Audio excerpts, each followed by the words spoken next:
under caution at Watkins Glen. A terrible crash for Denny Hamlin. That is in turn 1 at the end of the front straightaway. This looks a lot like a brake failure. Saw no skid marks going down in there.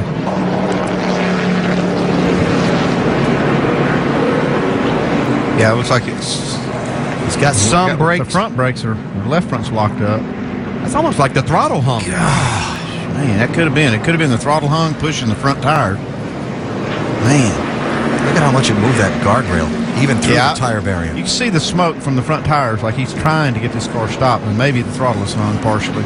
Mike Ford's crew got the car back together, got him out, and he is again the fastest car on the racetrack, and he'll come around for 10 to go with a whopping 5.4-second lead, and Jeff Gordon has crashed. Man, that is a bad crash. It's a hard lick. Drivers. He said the brakes went out.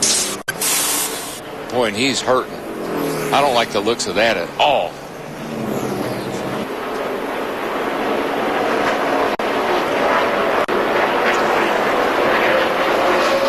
The car looked like it just never turned. Oh boy. That is a lick, guys. Look at that. Tore the sheet metal right off the thing. Now, boys, here's where the crew chiefs and I see a couple of brake pads. I think that's brake pads, yeah. Spinner and hard hit in turn 3. 48 car. And A.J. Allmendinger, Jimmie Johnson, and A.J. hard up into the wall in 3. Boy, look at that thing.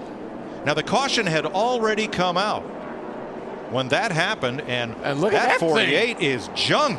I have never seen a 48 car torn up quite like that. Watch the 48. Things are going to happen up front. There goes the 37 up and around. It's Conway. He makes slight contact with the outside wall. But then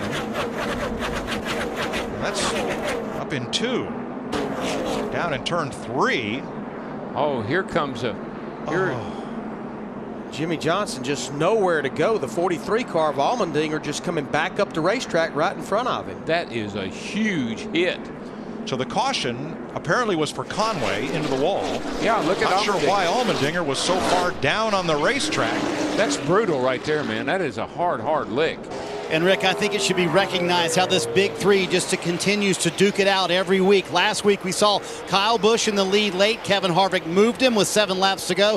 He went on to win that race. Oh, hard into the wall is the 43. Bubba Wallace slams the wall.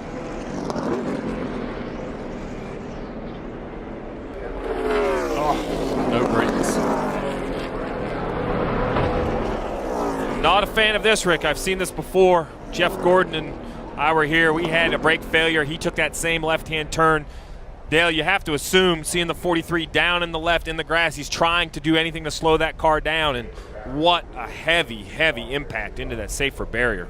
But Dave Rogers, the crew chief, said, I think we have a top 5 car today. Kyle doesn't feel it early on, though. He says it just doesn't want to turn anywhere. Caution on the track. Cole Witt under the tire barrier. You see him moving around inside the car and dropping the window net. Well, I think I saw briefly that car just take off through there. See Cole Witt going into turn 1, locks up the front. See the front tires lock up briefly, but now you don't see any lock up. Wow, that whole tire barrier gives some ground. Yes. Well, they did their job. The tires did the job.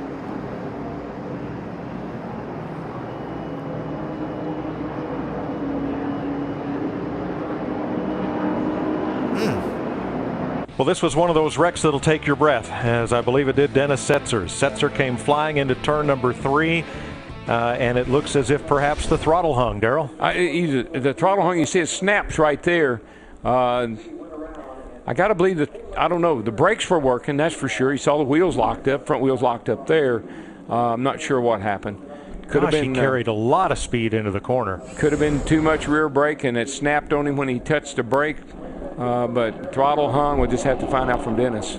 The brakes actually went all the way to the floor going off in that 3 on a mock run. Don't know what happened yet, but unfortunate for Brian and these guys. They got a good little team they're trying to put together. I appreciate the opportunity for Bob and Brian. The 2 of Brad Keselowski now onto pit road.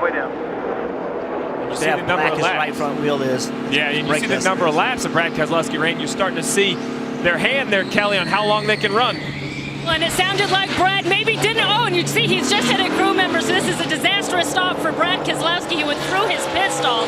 He didn't hear Paul Wolf, his crew chief, call him in the lap before, so they're a lap behind. Take another look. Coming onto pit road and into his pit stall, he's just too fast. Hope all these guys are okay. Obviously, that was a big fall, but see all the brake dust on the left front wheel. I just wonder they were using so much brake, and we're going to see a lot of brake dust here, but I just wonder if he's using so much brake that the brakes didn't work the way he was anticipating them to. You know, sometimes it's easy to, you're trying to get in pit road as hard as you can. You're trying to get your stall as hard as you can. The car just didn't get stopped. I mean, obviously, it's, falls on Brad, but I just wonder if he didn't anticipate it because the brakes weren't working quite as effectively as he had planned on.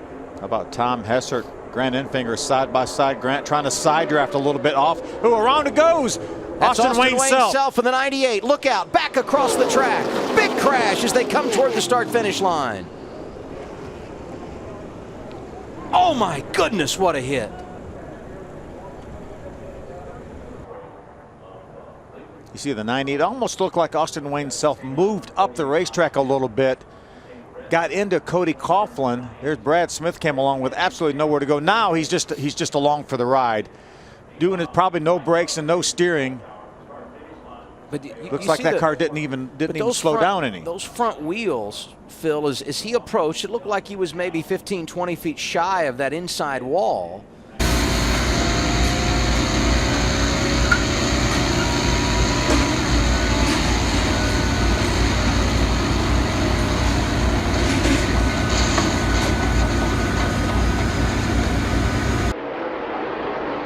Jimmie Johnson slams the wall in Pocono. Oh, my. Brake seal. Wowzers. Running 7th. Johnson with a brake problem, and Jamie McMurray has destroyed the right side of his car. Yeah, you Whose heard brakes that. fail? Was I it think Jimmie Johnson or was it Jimmie Jamie McMurray? I don't know, but I don't know. There. You see the smoke, yeah. Actually, the right rear. It looked like fire in the right rear. It did look like a failure in the right rear. He turns left trying to get away from that wall. Heavy impact, the right side. That'll take the wind out of you. Now, what happened here is what we've got to figure out. How did Jamie McMurray get involved? I don't know how much brake fluid would have come out of that 48 car, but it could be that Jamie Mack hit something from the 48 car. Or were there any parts or pieces that flew off the 48 car? That is hard. That's a wicked hit. Remember, we're talking 200 mile an hour down into that corner. We're back at Watkins Glen, where there has been a violent contact with the turn wall Armco. That is Jimmie Johnson's Alltel Chevrolet, our third caution of the day. Take a look and see what happened. Well, coming to turn 1, don't forget he had just stopped. Watch this car move right here. Something breaks on that car. He just clears the track. Oh. And huge contact with the Armco, and watch as Jimmy climbs out of the car and says, yeah, guys, I'm okay. 24-year-old Lion from Mooresville now, formerly from California, and he's, boy, that's amazing that he is not injured. Speaks a lot of the integrity of the cockpit.